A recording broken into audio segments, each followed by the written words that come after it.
Reasoning Power, Chapter 7, The Law of Logical Induction.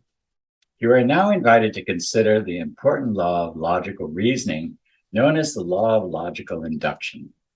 This law represents the universal experience of human thought rationally applied and directed. The law of logical induction is expressed in the fifth of the 7 axioms of logical reasoning, which is as follows. The axiom of logical induction. What is discovered to be true of a great number of observed objects, things, or individuals of a definite general class is practically certain to be true of that general class as a whole.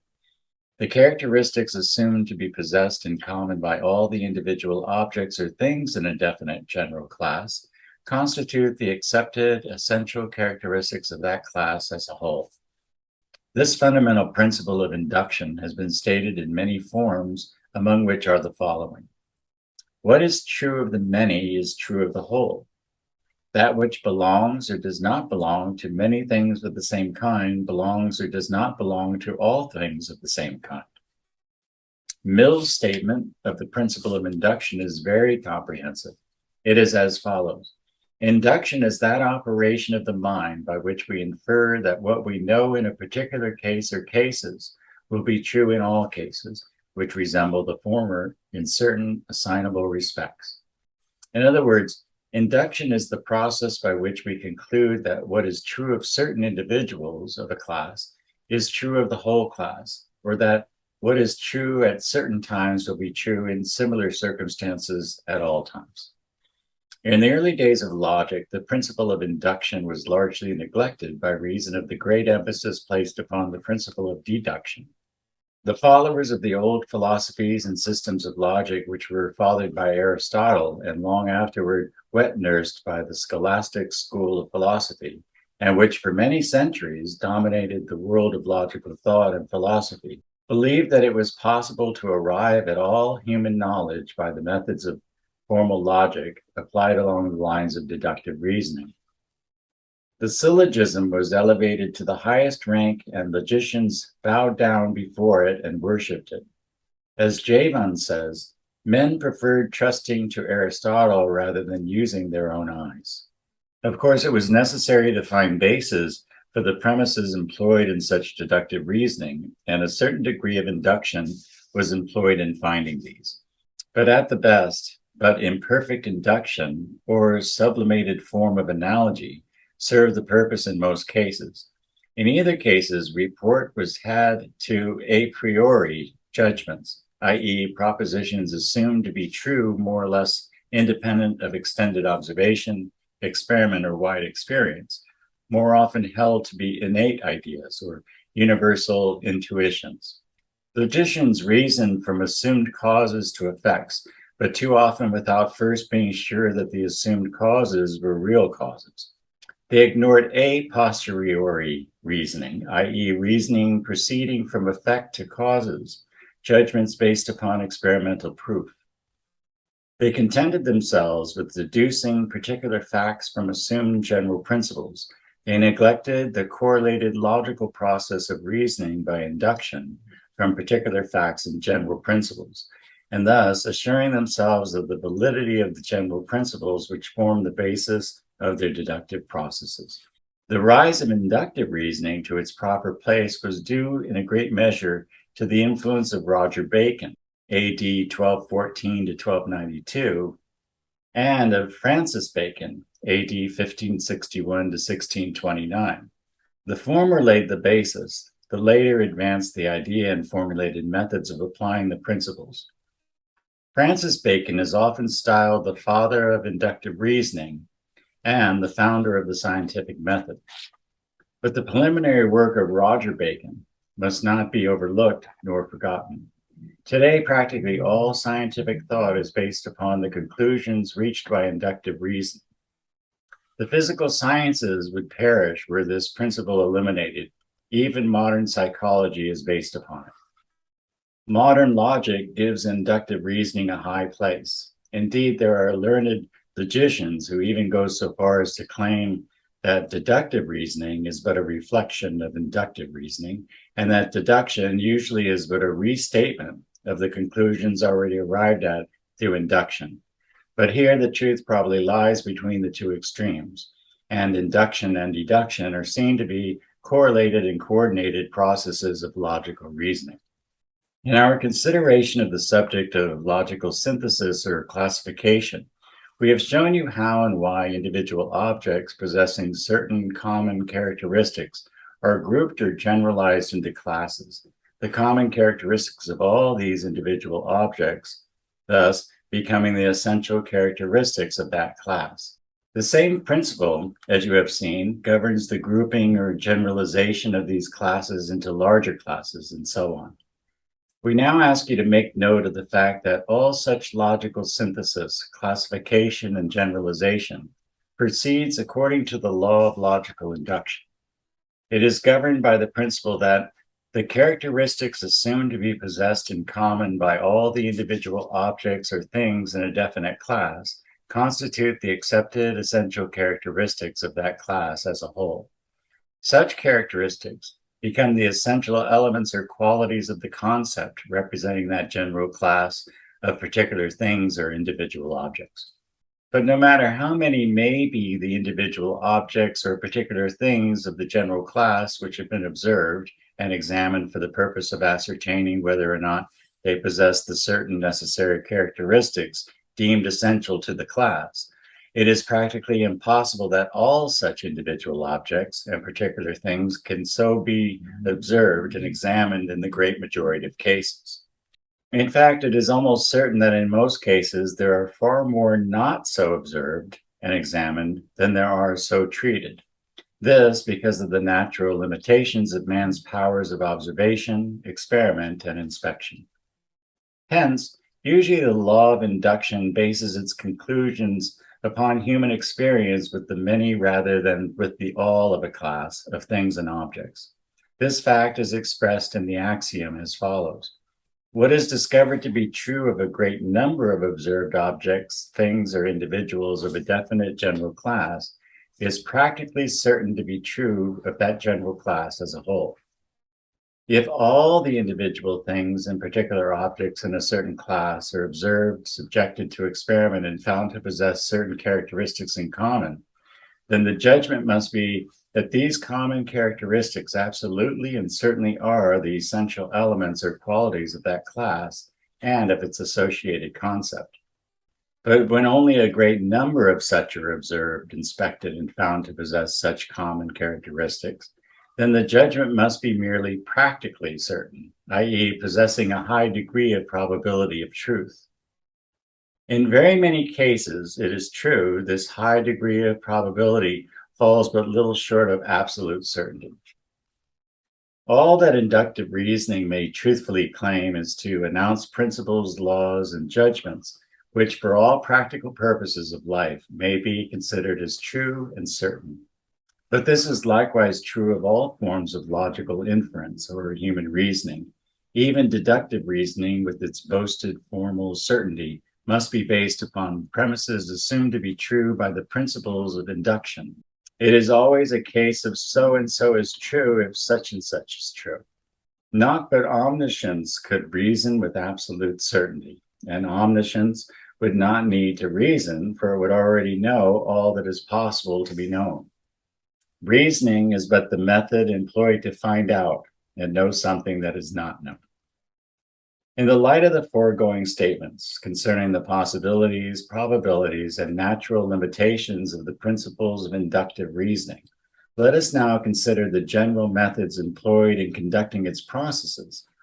Inductive reasoning proceeds according to the following steps or stages. 1. Preliminary observation. 2. Making the hypothesis. 3. Verification by testing. Each of these respective processes are described in further detail in the next following pages of this section of the book. 1. Preliminary observation.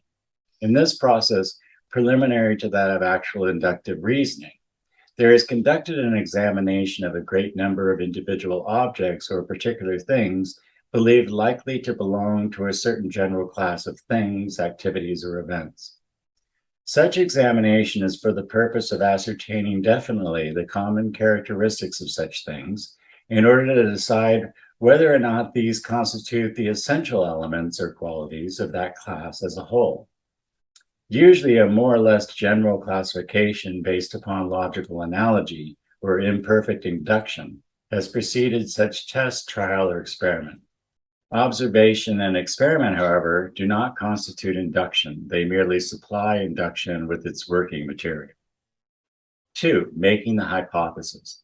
In this process of inductive reasoning, there is performed the mental action of combining into a general idea, akin to a concept, the total results of the extended series of observations and experiments which have preceded this stage, and of representing this general idea in the form of what is known as a hypothesis, i.e., a supposition, proposition, or principle assumed or taken for granted in order to deduce thereupon particular proofs.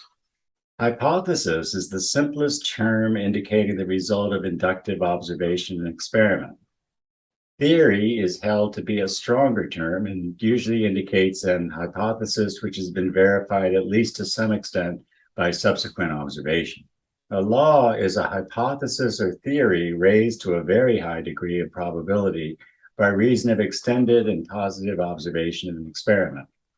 A principle is a law of laws or the reason of laws or a universal law, including in its content several subordinate laws which are governed by its essential characteristics and powers.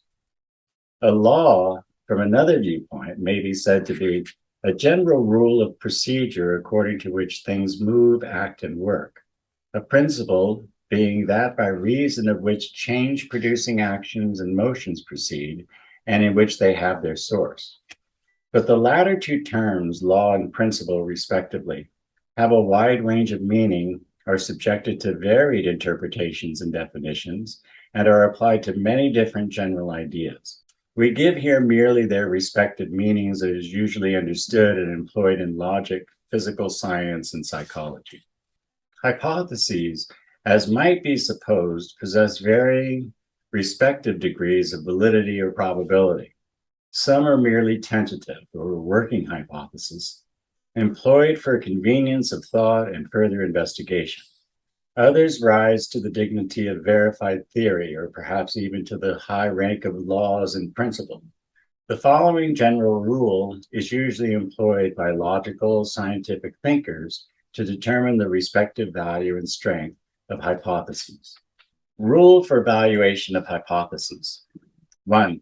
If the hypothesis involves only a few essential characteristics of its class, it must be supported by a much larger number of particular observations and experiments than if it involves a greater number of such.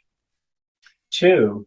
The greater the number of facts and phenomena satisfactorily accounted for by hypotheses, the greater is its probable validity. 3. Where there is more than one hypothesis, claiming recognition as the explanation of a series of given facts or phenomena, then that one which is found to account for the greater number of such effects is to be considered as the most probable, all else being considered. 4. Where more than one hypothesis is so advanced, each one of which seemingly possessing equal value, then further observation and experiment is necessary. A later stage of the inquiry will probably uncover and reveal certain additional facts which are explainable only by one particular hypothesis and are not by the others, or possibly one such hypothesis may be found to include the others as minor and constituent factors or elements. 3. Verification by testing. In this process of inductive reasoning, there is performed a subsequent investigation in which there is tested out the application of the tentatively adopted working hypothesis to additional particular cases or to new individual objects and things. The test is conducted for the purpose of ascertaining whether or not the hypothesis works out satisfactorily in such application. Each case in which it is found to work out satisfactorily tends to strengthen it. But if there are found one or more cases in which it will not work out satisfactorily, provided that the failure cannot be accounted for or explained away logically and rationally, it is weakened to that extent. If such failures are numerous, the result may be the rejection of the hypothesis in question. Though here, allowance must always be made for possible disturbing causes, and a search for these should be conducted, experience having demonstrated the need of such precaution. The process and method of verifying an hypothesis have been humorously illustrated by the story of Cinderella. The glass slipper constitutes the facts of the case. It symbolizes the given series of phenomena. Cinderella is the hypothesis, or rather one of the hypotheses, for each one of her rival sisters is also an hypothesis. The process of testing for verification consists of trying the glass slipper in turn on the feet of the several rival candidates. The hypotheses of the rival sisters are each found invalid. The glass slipper will fit the foot of none of them, even though they cut off their toes and heels in order to make the facts square with the theory. When, however, the Cinderella hypothesis is tested by applying it to the facts of the glass slipper, lo, the fit is found to be perfect. The hypothesis is verified and raised to the rank of a verified theory. Later, when Cinderella marries the prince, it may perchance be elevated to the exalted position of a law or even that of a principle. Rules of verification. The test of verification is not merely simple observation, but rather experimental observation, i.e., observation resulting from a test, trial, or experiment conducted on scientific principles in which the possibilities of error are largely eliminated. The success of the test, trial, and experiment is determined by the proportion of cases found to be explainable by reason of the hypothesis. The greater the number of cases so explained and accounted for, the greater degree of probability and validity must be attributed to the hypothesis, and the more perfect will be deemed the induction. The facts and the hypothesis must agree with each other. The greater the agreement, the greater the probability, validity, and degree of verification. A reasonable number of failures is usually sufficient to discredit an hypothesis, unless such can be explained by the presence and action of a disturbing agency. Once, a promising theory of astronomy was seemingly discredited by the erratic movement of a certain planet. Later, a disturbing agent was detected in the form of a certain previously undiscovered planet, which had served to pull the first named planet out of place. The discovery of the new planet explained the discrepancy and canceled the evidence against the theory. If the hypothesis is found materially wrong and therefore discredited, two alternative courses are open. One, to discard the hypothesis and then to seek for a new and better one, or two, to modify the faulty hypothesis in some minor degree and to then test it once more in its new form. This frequently cures the trouble and settles the matter satisfactorily. The law of parsimony. The law of parsimony, carefully applied, often results satisfactorily in deciding between two or more promising hypotheses. This law is stated as follows. 1. Explanations should not be unnecessarily extended, multiplied, or complicated, but should be limited so far as is possible and rendered simple so far as is possible. 2. All else being equal, a simple explanation should be preferred to a complex one, a limited explanation to a more extended one, a close, ready, immediate explanation to a remote one. 3. An unknown must not be accounted for or explained by one still less knowable or still more unknown, when a known explanation is at hand. The law of parsimony has also been called the law of the economy of thought. It is a valuable and efficient, though comparatively little known principle of logical thought. We advise you to commit it to memory and to apply it.